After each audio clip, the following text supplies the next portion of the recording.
Cap कुठली बसवायची, दात missing आहे तर नवीन दात कसा बसवायचा, असे बरेच प्रश्न आणि खूप कन्फ्युजन मला रोज ऐकायला मिळतं.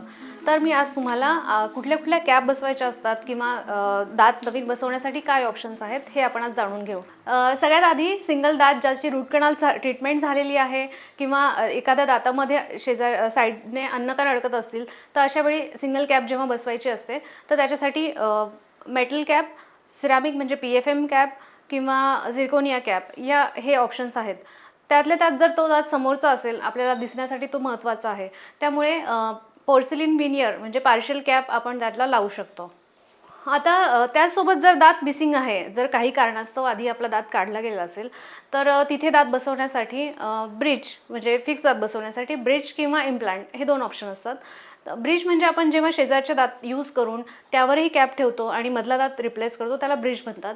त्याचबरोबर दातामध्ये आपल्या हिरडीमध्ये जेव्हा आपण स्क्रू टाकून त्याच्या आधारावर दात बसवतो त्याला इम्प्लांट म्हणतात. ब्रिज आणि इम्प्लांट याविषयी जर आपल्याला कन्फ्युजन होत असेल तर ब्रिज आणि इम्प्लांटमध्ये काहीतरी प्रोज अँड कॉन्स आहेत. जसं ब्रिज करताना आपण हेल्दी दातांना त्याचा यूज करण्यासाठी आपण त्याचं इनामल काढून किंवा त्याला थोडं कट करून मग त्याच्यावर कॅप करतो. तर इन फ्युचर ह्या ज्या दातांवर आपण कॅप बसवली आहे त्या हेल्दी दातांना पुढे जाऊन कीड लागू शकते आणि आपल्याला त्याला कॅव्हिटीमुळे रूट कॅनलची वेळ येऊ शकते.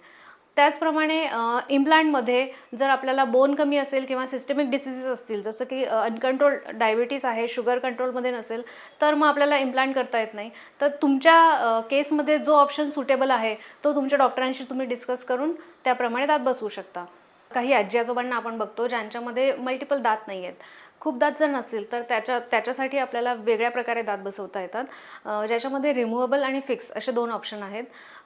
रिमूव्हेबल म्हणजे कवळी. कवळी बनवण्यासाठी आपल्याला ऑलरेडी जे दात प्रेझेंट आहेत तिथे जे दातांचा शेजारी दात आहेत त्याच्या सपोर्टने आणि हिरड्यांच्या सपोर्टने आपल्याला ती कवळी बनवता येते.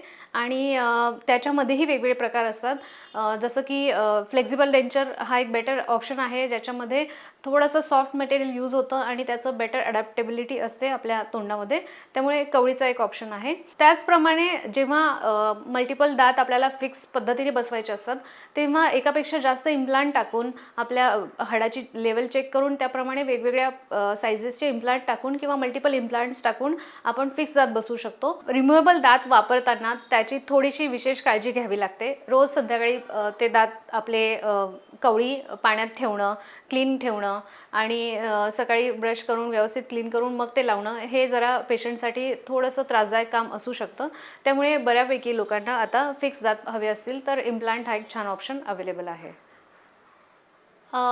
ज्यांना बिलकुल एकही दात तोंडात शिल्लक नाही आहे तर अशा लोकांसाठी कंप्लीट डेंचर म्हणजे पूर्ण कवळी किंवा ही जी कवळी आहे ही आपल्याला व्यवस्थित फिट बसत नसेल त्यांच्यामध्ये तर टूथ सपोर्टेड किंवा इम्प्लांट सपोर्टेड म्हणजे दोन किंवा एकापेक्षा जास्त स्क्रू टाकून त्याच्या सपोर्टमध्ये ही रिमूव्हेबल कवळी आपल्याला बनवता येते.